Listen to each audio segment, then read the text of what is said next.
오늘 들려드릴 이야기는 정말 통쾌한 결말을 가진 가족 이야기예요. 못된 자식과 사위 때문에 속 썩이던 아버지가 마침내 내린 놀라운 결정. 과연 어떤 일이 벌어졌을까요? 끝까지 들어보시면 정말 속이 시원해지실 거예요. 그리고 이야기가 재미있으시다면 구독과 좋아요 꾹 눌러주세요. 구독을 누르시면 더 재미있는 이야기들을 놓치지 않으실 수 있어요. 구독자분들이 행복해지는 모습을 보면 저도 정말 기뻐요. 가을이 깊어가는 어느 시골 마을에 혼자 살고 있는 영호 할아버지가 있었어요. 올해 75인 영호는 아내를 먼저 떠나보낸 후 조용한 시골집에서 여생을 보내고 계셨죠. 마당에는 감나무와 대추나무가 있고 뒤뜰에는 작은 텃밭도 가꾸고 계셨어요. 혼자 사는 게 외롭긴 했지만 그래도 평화로운 일상이었답니다. 어느 날 저녁, 영호는 장롱 속 깊은 곳에 보관해둔 집 문서와 땅 문서를 꺼내며 생각했어요. 아내도 먼저 갔고 이제는 내려놓을 때가 됐구나. 문서들을 보니 평생 모은 재산이 꽤 되더라고요. 집도 있고 논밭도 있고 은행 통장도 여러 개 있었어요. 자식들에게 물려줄 시간이 온 것 같았답니다. 그런데 영호의 마음 한편에는 걱정이 있었어요. 과연 자식들이 이 재산을 받을 자격이 있을까 하는 의문이 들었거든요. 아이들이 어떻게 나올지 지켜봐야겠다. 영호는 속으로 이런 생각을 하며 문서들을 다시 보자기에 싸서 장롱 깊숙이 넣어두었어요. 바로 그 다음 날이었어요. 부르릉 부르릉 멀리서부터 수입차 엔진 소리가 들려왔어요. 영호가 창문으로 내다보니 번쩍번쩍한 외제차 한 대가 마당으로 들어오고 있었어요. 지연이가 왔구나. 큰딸 지연이 차에서 내렸는데 온몸이 명품으로 반짝반짝했어요. 머리부터 발끝까지 브랜드로 도배가 되어 있었죠. 아버지, 왔어요. 지연은 현관문을 열며 큰 소리로 인사했어요. 그런데 손에 들고 있는 선물을 보니 정말 실망스러웠어요. 마트에서 파는 값싼 선물 세트 하나가 전부였거든요. 그것도 할인 스티커가 붙어 있는 걸로 말이에요. 아버지, 이거 드세요. 실속 있는 게 최고잖아요. 지연은 선물을 툭 던지듯 탁자에 올려놓더니 지갑에서 10만 원을 꺼내서 같이 놓았어요. 용돈도 좀 드리고요. 돈이 제일이에요, 진짜로. 영호는 겉으로는 미소를 지었지만 마음속으로는 정말 씁쓸했어요. 명품으로 치장한 딸이 아버지에게는 할인 선물이라니. 그래도 딸이 온 게 반가워서 아무 말 하지 않았답니다. 그래, 오느라 고생했다. 어서 앉아라. 지연은 거실을 둘러보며 투덜거렸어요. 아버지, 이 집 정말 낡았네요. 벽지도 뜯어지고 가구도 다 옛날 것들이고 빨리 새 집으로 이사 가셔야 해요. 여기가 내 평생 살던 집인데 뭐가 문제냐? 아이고 아버지, 요즘 세상에 이런 집에서 살면 안 돼요. 체면도 있고 그러잖아요. 그때 지연의 남편 상훈이 차에서 담배를 피우다가 집 안으로 들어왔어요. 상훈은 영호를 보자마자 소파에 턱을 걸터 앉더니 인사도 대충 했어요. 아버님, 안녕하세요. 그러고는 바로 담배를 꺼내면서 말했어요. 아버님, 담배 좀 피워도 되죠? 차 안에서 계속 참고 있었어요. 집 안에서는 안 된다. 마당에서 피워라. 그냥 창문 열고 피우면 되잖아요. 상훈은 아랑곳하지 않고 담배에 불을 붙였어요. 영호의 눈살이 찌푸려졌지만 사위라서 강하게 말하지 못했어요. 그런데 상훈이 한 첫 마디가 정말 가관이었어요. 아버님, 이 집도 곧 처분해야 하는 거 아니에요? 시골집은 관리도 힘들고 나중에 팔기도 어려워요. 아니, 인사도 제대로 안 하고 바로 재산 이야기라니. 영호는 정말 어이가 없었어요. 지연아, 네 남편이 첫인사가 이게 뭐냐? 그러자 지연이 남편을 두둔했어요. 아버지, 상훈이는 실용적인 사람이에요. 미래를 생각해서 하는 말이라고요. 실용적이라고? 인사도 모르는 게 실용적이냐? 상훈은 담배 연기를 뻐끔뻐끔 내뿜으며 말했어요. 아버님, 솔직히 말씀드리면 이런 시골집은 미래 가치가 없어요. 서울 아파트 한 채 사는 게 낫죠. 첫 마디부터 재산 타령이라니 정말 기가 막히죠. 영호의 표정이 순간 싸늘하게 굳었어요. 내가 평생 살던 집을 뭐라고 하는 거냐? 아버님도 현실을 받아들이셔야죠. 분위기가 급속도로 차가워졌답니다. 바로 그때 또 다른 차 소리가 들려왔어요. 이번에는 작은 소리였어요. 창밖을 보니 작은 경차 한 대가 조심스럽게 마당으로 들어오고 있었답니다. 작은 아들 준호와 며느리 소라가 차에서 내렸어요. 준호는 회사에서 쓰는 작은 승용차를 몰고 왔고 소라는 정성스럽게 포장한 선물 여러 개를 들고 있었어요. 두 사람 다 수수한 옷차림이었지만 얼굴에는 진심 어린 미소가 가득했답니다. 아버님, 소라가 먼저 달려와서 시아버지의 손을 따뜻하게 잡았어요. 아버님, 건강은 어떠세요? 요즘 날씨가 쌀쌀해졌는데 감기 조심하세요. 그러게, 아버지, 몸 관리 잘하고 계시죠? 준호도 아버지를 걱정스럽게 바라봤어요. 소라는 가져온 선물들을 하나씩 내놓기 시작했어요. 아버님, 좋은 한우 갈비 좀 가져왔어요. 드시고 기력 보충하세요. 이건 홍삼이에요. 매일 아침 드시면 좋아요. 아, 그리고 이건 아버님이 좋아하시는 약과예요. 선물 하나하나에 정성이 가득 담겨 있었어요. 비싸지 않더라도 아버지를 생각하는 마음이 느껴졌답니다. 진심이 담긴 인사에 영호는 이번에는 진짜 웃음을 지었습니다. 마음이 따뜻해지는 순간이었어요. 소라야, 고맙다. 너희들이 오니까 집이 환해진다. 저희가 더 감사하죠. 자주 못 와서 죄송해요. 무슨 말이냐? 바쁜 와중에도 이렇게 와주는데. 준호는 아버지 주변을 살펴보며 말했어요. 아버지, 집 수리할 곳은 없어요? 제가 주말에 와서 해드릴게요. 괜찮다. 괜찮아. 너희도 바쁠 텐데. 아버지 일이 우선이죠.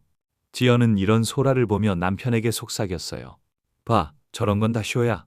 겉으로만 착한 척하는 거지. 뭐라고? 저렇게 열심히 하는 건 다 이유가 있어요. 시아버지 재산 노리고 있는 거 뻔해. 상훈도 담배를 비비며 거들었죠. 맞아요. 저런 며느리들이 뒤로는 더 영악한 법이에요. 특히 가난한 집안 출신일수록 그런 것 같아요. 저것 봐요.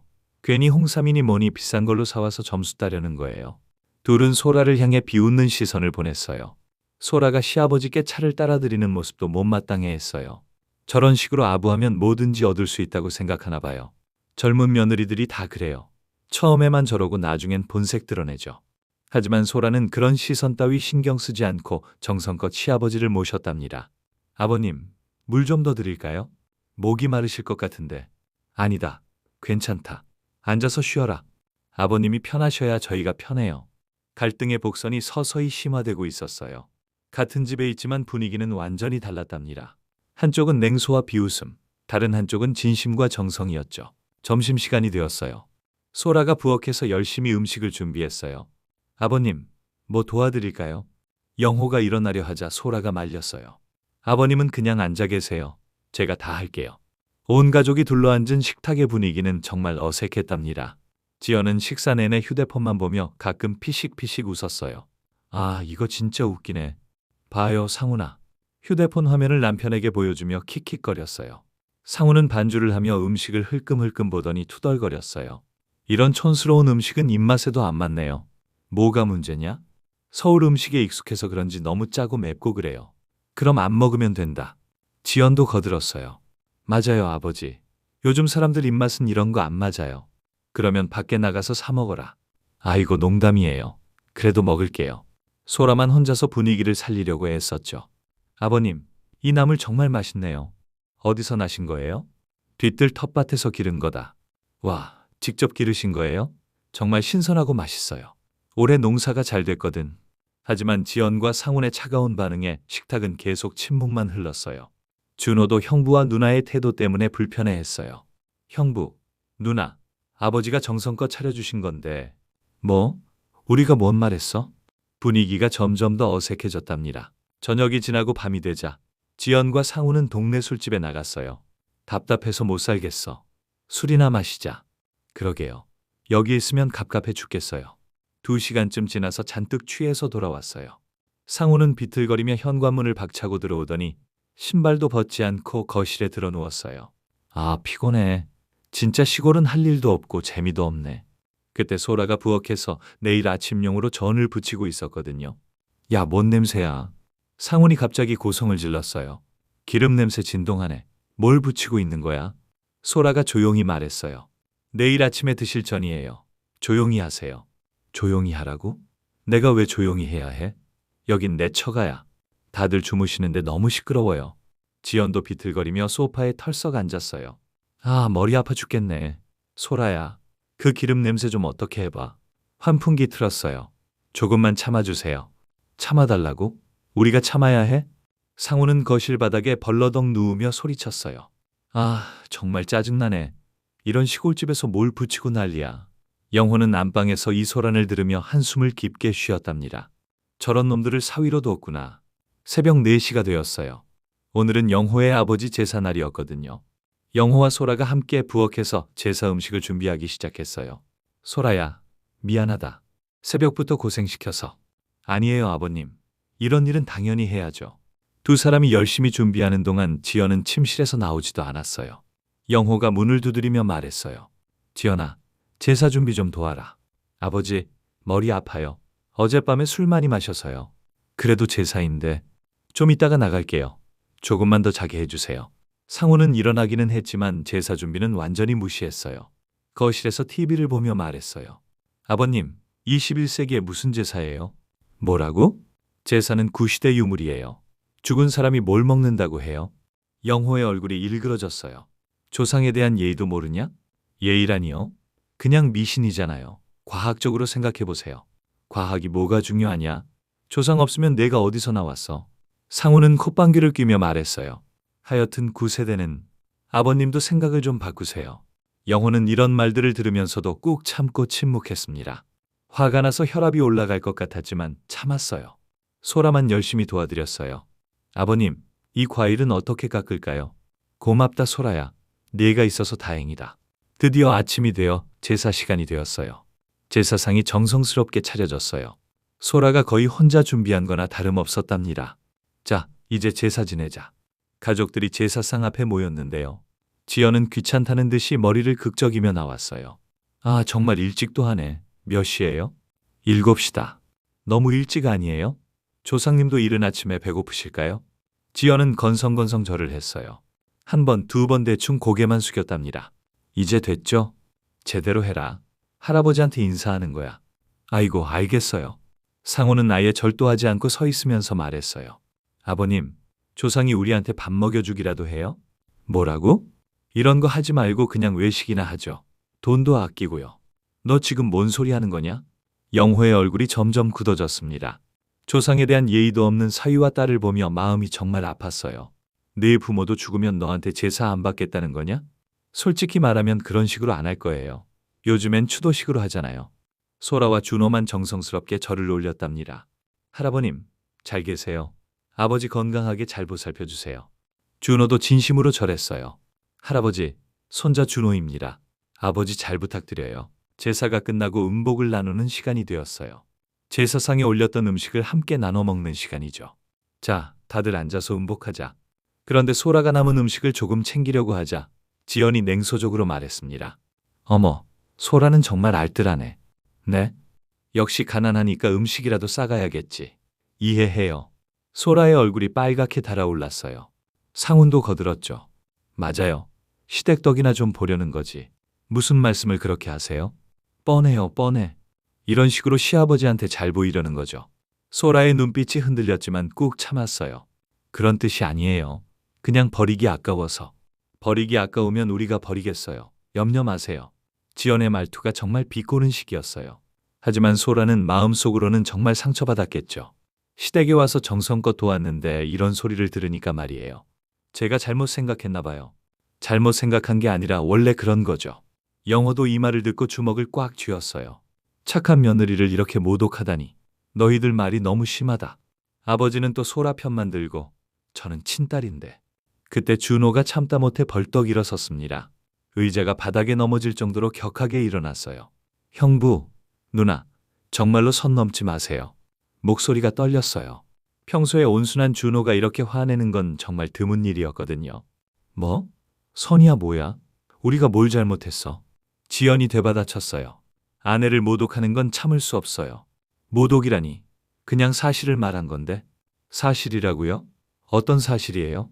지연이 소리쳤어요. 넌 평생 열등감 덩어리야. 형 그늘에서 살면서 뭘 안다고.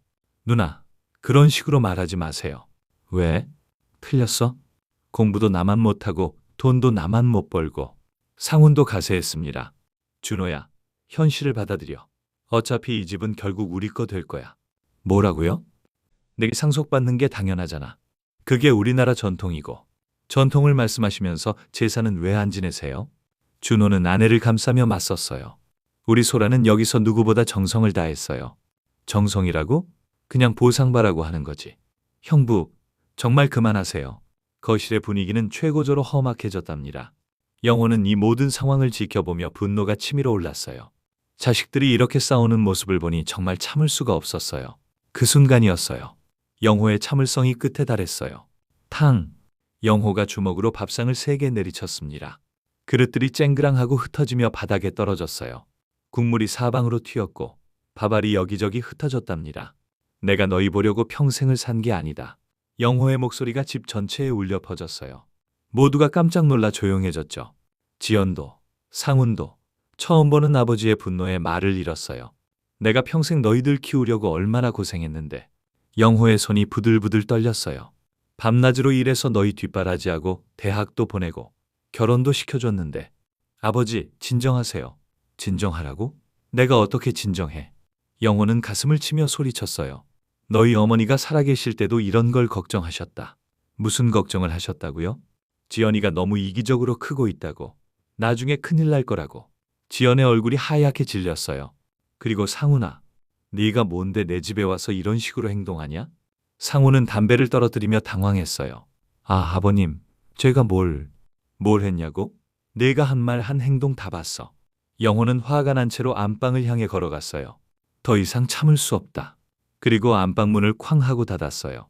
안방에서 영호는 장롱을 열고 깊은 곳을 뒤졌어요. 손이 떨려서 물건들이 바닥에 떨어졌지만 개의치 않았어요. 어디 있지? 분명히 여기 넣어뒀는데. 드디어 손에 잡혔어요. 낡은 보자기에 쌓인 중요한 문서들이었답니다. 한참 후 영호가 거실로 나왔어요. 손에는 낡은 보자기를 들고 있었죠. 보자기가 너무 오래되어서 곳곳이 해져 있었어요. 하지만 그 안에 들어있는 것은 정말 중요한 것들이었답니다. 자, 다들 여기 앉아라.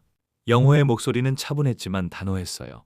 모두가 숨을 죽이고 지켜보는 가운데 영호는 천천히 보자기를 풀기 시작했어요. 아버지, 그게 뭐예요? 지연이 호기심 어린 눈으로 물었어요. 보면 알 거다. 상훈도 목을 쭉 빼고 바라봤어요. 소라와 준호는 불안한 마음으로 지켜봤답니다. 보자기를 완전히 풀자 그 안에서 여러 개의 문서가 나타났습니다. 집 문서, 땅 문서, 은행 통장, 그리고 여러 가지 중요한 서류들이었어요.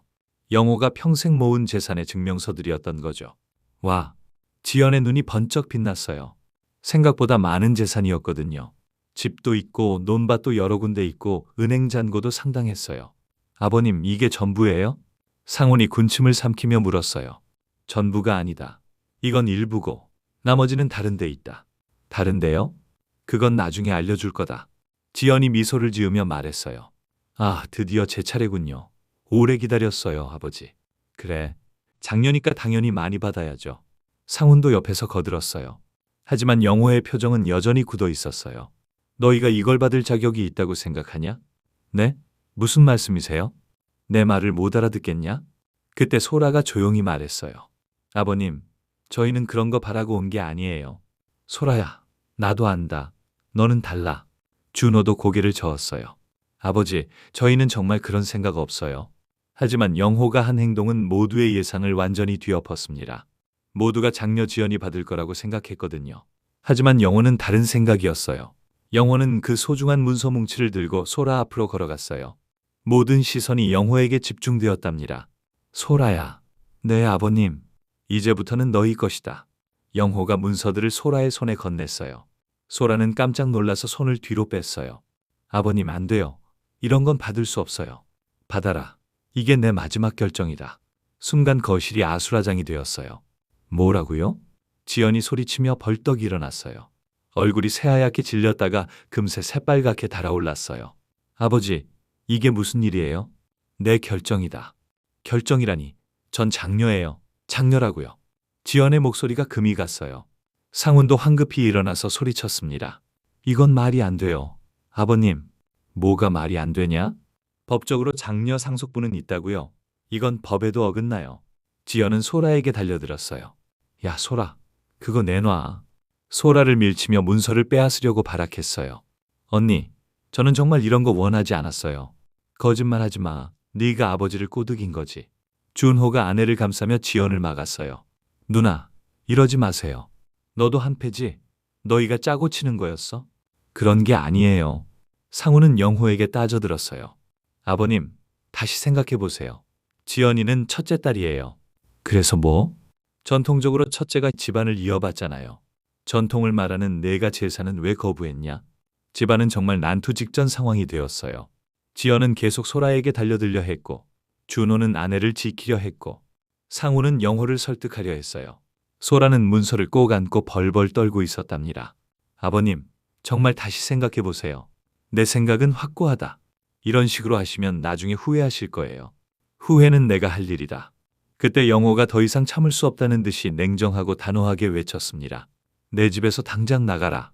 목소리에는 더 이상의 타협은 없다는 결연함이 담겨 있었어요. 온 집안이 쥐죽은 듯이 조용해졌답니다. 아버지, 뭐라고요? 지연이 믿을 수 없다는 표정으로 물었어요. 못 들었냐? 당장 나가라고 했다. 아버지, 저는 아버지 딸이에요. 딸이면 뭐냐? 딸 같지 않게 굴면서. 상훈이 화를 내며 소리쳤어요. 아버님, 이건 너무 심하잖아요. 심한 건 너희들이다. 내가 죽어도 이런 놈들한테는 한 푼도 안 줄 거다. 그럼 저희가 나가면 되겠네요. 그래, 나가라. 지연과 상훈은 욕설을 퍼부으며 짐을 싸기 시작했어요. 아버지, 정말 후회하실 거예요. 후회할 일 없다. 이런 배신이 어디 있어요. 너희가 언제 나를 모셨냐? 침실로 들어간 지연은 물건들을 마구 집어넣으며 소리쳤어요. 이런 집 없어도 돼요. 서울 가서 잘 살 거예요. 상훈도 거들었어요. 맞아요. 이런 촌집 누가 탐내겠어요. 그럼 빨리 나가라.